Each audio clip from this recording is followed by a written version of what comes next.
तो मैं भोपाल से हूँ, भोपाली हूँ, लेकिन इंदौर ज़्यादा दूर नहीं है, तो आपसे कनेक्ट कर सकती हूँ। यहीं की हूँ, मध्य प्रदेश की। सबसे पहले तो ये कहूँगी कि जैसा मैम ने बताया कि मैंने कैसे शुरुआत की, या स्कूल में थोड़ा सा दिमाग में था, तो हाँ, स्कूल में थोड़ा सा कहीं सोचा था, कहीं शायद पढ़ लिया होगा, कहीं सुन लिया होगा कि नहीं IAS ऑफिसर नाम की कोई चीज़ होती है। लेकिन तब ये भी नहीं पता था कि यार UPSC नाम की कोई एग्ज़ाम है, सिविल सर्विस एग्ज़ाम है, उससे और भी पोस्ट में आप सिलेक्ट हो सकते हैं, ऐसा कुछ नॉलेज नहीं था। जब मैं अपने कॉलेज लेवल में आई, जब कॉलेज में एडमिशन लिया, मैंने भोपाल से ही प्राइवेट इंजीनियरिंग कॉलेज से केमिकल इंजीनियरिंग किया है, और उस दौरान मुझे जब मैंने सोचना शुरुआत की कि क्या बनना है, कंटेम्पलेट किया कि एग्जैक्टली क्या करियर चाहती हूँ, तो लगा कि यार कहीं जो पुरानी ड्रीम थी, एक जो सपना था, वो अभी उसको सामने लाना चाहिए। फिर इस बारे में और पढ़ा, और तब खान स्टडी ग्रुप भोपाल में सेंटर वहाँ पे जैसे शुरू हो गया था, तो मेरा जो फाउंडेशन कोर्स है मैंने वहाँ से किया। और इस एग्ज़ाम के बारे में जो चीज़ें मुझे 1-2 साल में समझ में आई हैं, वो कुछ चीज़ें मैं आपसे शेयर करना चाहती हूँ। सबसे पहली चीज़ जो पहले जय और रचना हम दोनों बोल चुके हैं कि कंसिस्टेंसी। आप अगर दिन में, कई बार हमसे सवाल पूछते हैं कि आप कितने घंटे पढ़ाई करते हैं, तो देखिए घंटे मैटर नहीं करते। कोई 17-18 घंटे हमें नहीं पढ़ना है, उतना हम पढ़ भी नहीं सकते। एक दिन पढ़ सकते हैं, दूसरे दिन नहीं पढ़ पाएंगे। 5 से 6 घंटे ही आपको देने हैं या उतने निकालने हैं, पर वो जो वक्त आप अपनी पढ़ाई को देते हो, वो कंसिस्टेंटली आपको रोज़ उतना ही अपने पढ़ाई को देना है। Consistency is the key, that is the first and the most important thing जो आपको ध्यान में रखनी है। दूसरी चीज़ इस एग्ज़ाम में मुझे लगता है इक्वली इम्पॉर्टेंट है, क्योंकि ये जर्नी लंबी होती है। जैसे एग्ज़ाम ही 1 साल तक चलती है, आप प्रीलिम्स देते हैं, फिर आप मेंस देते हैं, आप इंटरव्यू में जाते हैं पर्सनालिटी टेस्ट के लिए, तो एग्ज़ाम 1 साल तक खुद चलती है। उसके पहले मान लीजिए आप 1-1.5-2 साल पहले से प्रिपेयर कर रहे हो, तो ये जर्नी काफ़ी लंबी रहती है। उस जर्नी में मेंटली अपने आप को मोटिवेट रखना, अपने आप को बूस्ट करते रहना, वो भी इक्वली इम्पॉर्टेंट है, और इसीलिए अपने आप पर भरोसा बेहद ज़रूरी है। You need to have a faith in your self कि अगर आपने इसमें कदम रखा है, अगर आपने सोचा है कि आप सिविल सर्विस एग्ज़ाम देना चाहते हैं और देंगे, तो आपको ये ठान के उसमें जाना है कि हाँ, मैं ये कर सकता या कर सकती हूँ। ये एक अपना मोटिवेशन, अपने साथ एक फेथ, बिलीफ अपने ऊपर आपको हमेशा रखना है। कमिंग टू प्रेपरेशन की कैसे तैयारी करनी है, बहुत सारी बातें आप सुन चुके हैं कि आंसर राइटिंग में कैसे करना होता है, आंसर राइटिंग का स्ट्रक्चर कैसा होना चाहिए। तो मैं शुरू में सबसे पहले ये कहूँगी कि मेरे प्रिपरेशन का बेस 2 चीज़ें रहीं। पहला था करंट अफेयर्स। करंट अफेयर्स इसलिए मैंने उसको उसी से शुरुआत की क्योंकि करंट अफेयर्स सबसे इंटरेस्टिंग पार्ट होता है। कई बार आपको हिस्ट्री कभी बोरिंग लगेगी, कई बार आपको लगेगा ज्योग्राफी इतना, कभी हर किसी के अपने अपने फेवरेट्स होते हैं। तो मुझे वो 2 सब्जेक्ट्स लगते थे कि यार इतना मन नहीं करता है, लेकिन न्यूज़पेपर्स और करंट अफेयर्स में जो भी नया चल रहा है वो मुझे हमेशा इंटरेस्टिंग लगता था। इंटरनेशनल रिलेशंस में क्या हो रहा है, क्या सोशल रियलिटीज़ हैं, कहाँ क्या हुआ, उसका क्या इम्पैक्ट पड़ेगा एडमिनिस्ट्रेशन पे और हमारी कंट्री पे, तो उसको आप अपना एक बेस बना सकते हो। आप करंट अफेयर्स बेस्ड प्रिपरेशन कर सकते हैं, इसलिए भी क्योंकि अगर आप मेंस एग्ज़ाम देखेंगे तो काफ़ी डायनामिज्म आ गया है, केवल प्रीलिम्स में नहीं बल्कि जनरल स्टडीज़ पेपर 2, पेपर 3 में भी आप देखेंगे कई सारे ऐसे सवाल हैं जो करंट इवेंट्स से इंस्पायर्ड होते हैं, उन पे बेस्ड रहते हैं।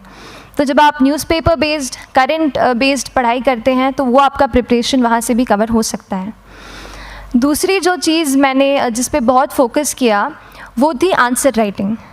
तो आंसर राइटिंग का जैसे खान सर बता रहे थे कि आंसर राइटिंग की प्रैक्टिस बहुत की, तो उसके पीछे मेरा ये था कि जब मैं हमेशा प्रीलिम्स का कोई भी पेपर टेस्ट देती थी, हम मॉक टेस्ट देते हैं, तो मॉक टेस्ट देती थी तो हमेशा मेरे मार्क्स करीब 90 to 110, 120, इससे ऊपर मेरे कभी मार्क्स नहीं जाते थे।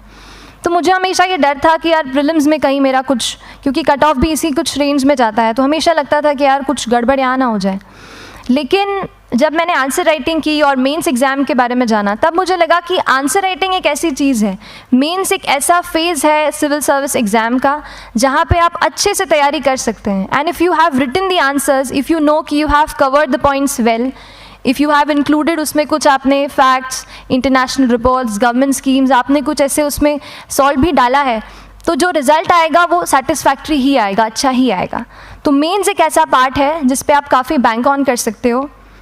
मैं जब पर्सनालिटी टेस्ट भी मैंने दिया तो इस बार भी आप नंबर्स देखेंगे तो आसपास की रैंक के हिसाब से मेरे नंबर्स उसमें कम हैं, लेकिन it is just the general studies and the answer writing part, जो मेंस के जो वो है मार्क्स हैं या मेंस का जो एक फैक्टर रहा, वो मेरे लिए सबसे ज़्यादा इंपॉर्टेंट डिसाइडिंग फैक्टर रहा है।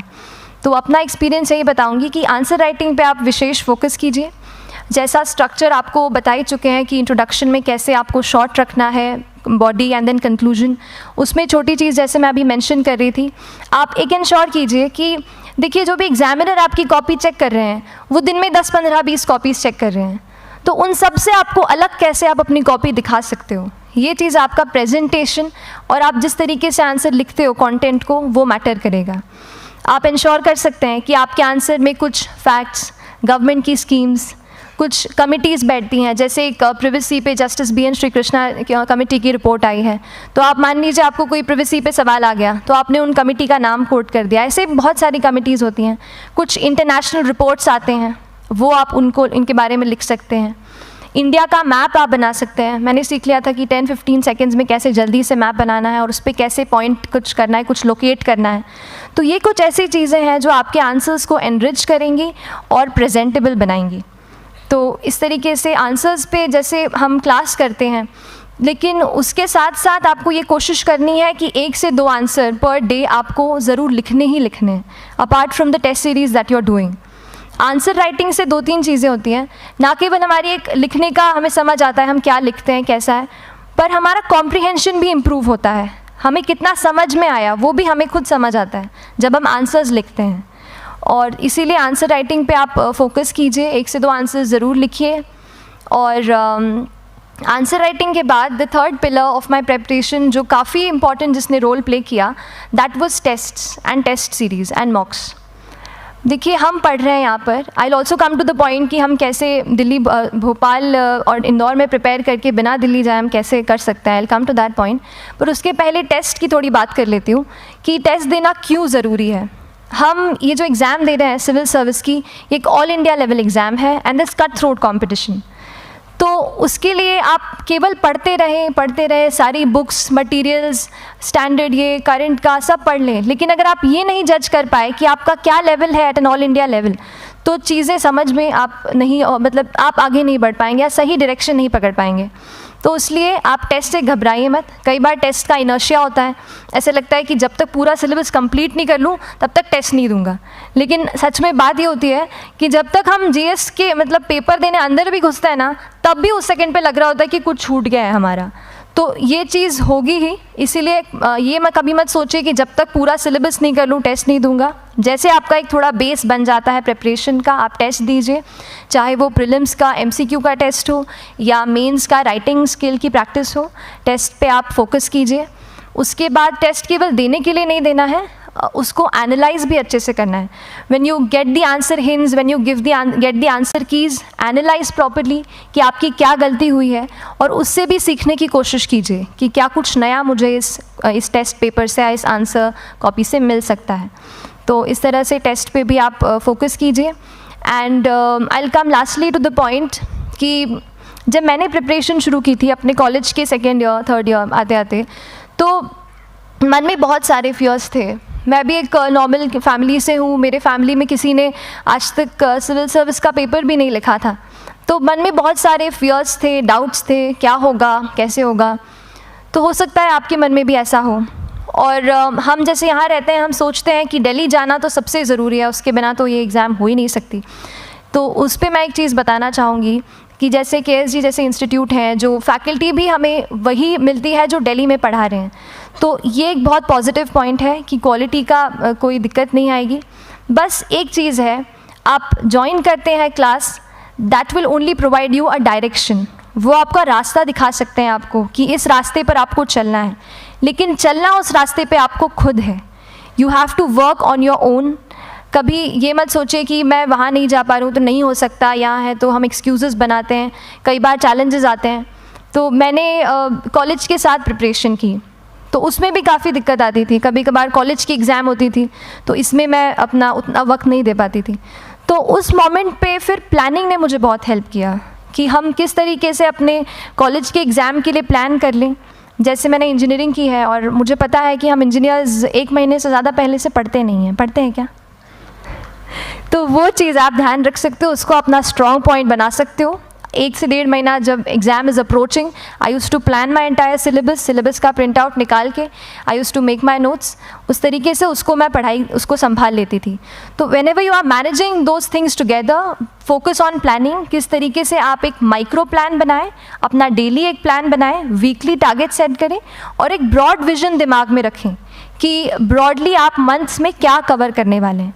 अगर आप प्लानिंग अच्छे से करते हैं तो ज़्यादातर पोर्शन आपका वहीं से कवर हो जाता है, और जब आप टारगेट्स बनाते हैं, उनको टिक करते हैं, तो एक सेंस ऑफ कंप्लीशन भी आपको मिलता है कि yes I am on the right path और मैं सही जा रहा हूँ या जा रही हूँ। तो इस तरीके से प्लानिंग पे भी इक्वली फोकस कीजिए। एंड बस यही सिंगल बिगेस्ट मैसेज मेरी तरफ से यही रहेगा कि आपने अगर ठान लिया है, अगर आप सोचते हैं कि आप एग्ज़ाम क्रैक कर सकते हैं, तो आपको रोकने वाला और कोई नहीं, आप खुद ही हो सकते हैं। तो खुद आप अपनी रुकावट कभी मत बनिए, एक्सक्यूज़ेस मत बनाइए। ऑब्स्टिकल ज़रूर आएंगे, उन्हें आपको चैलेंज करना है। Challenges are meant to be challenged. तो सही तरीके से अपने ऑब्स्टिकल्स को हैंडल कीजिए, और इस एग्ज़ाम में अगर आप सही स्ट्रैटेजी रखते हैं तो आप अपने एक अटैम्प्ट में ही इसको क्रैक कर सकते हैं। एंड एनीवेज आप जो भी अटैम्प्ट नेक्स्ट रखते हैं, दिल में यही रखिएगा कि जो ये मेरा नेक्स्ट अटैम्प्ट होने वाला है, ये मेरा बेस्ट अटैम्प्ट होने वाला है। कभी भी इस एग्ज़ाम को हाफ हार्टेडली मत दीजिए कि चलो दे के देखता हूँ कैसा है पैटर्न का एग्ज़ाम का। अगर एग्ज़ाम का पैटर्न देखना है ना, तो घर पे 3 घंटा टाइम लगा के एग्ज़ाम दे दो, बस केवल पैटर्न देखने के लिए एग्ज़ाम अटैम्प्ट मत कीजिए। जब आप एग्जामिनेशन हॉल में जा रहे हैं या कोई अटैम्प्ट आपने सेट किया है, तो अपना सब कुछ उस एग्ज़ाम को दीजिए, अपना टाइम, एनर्जी, फोकस, जितना भी करेक्ट आप उसमें पॉजिटिविटी डाल सकते हैं उसको दीजिए, एंड पूरी तैयारी के साथ ही इस पेपर को दीजिए, and I am sure that you will succeed. So till then, all the very best to you and good luck. Thank you so much.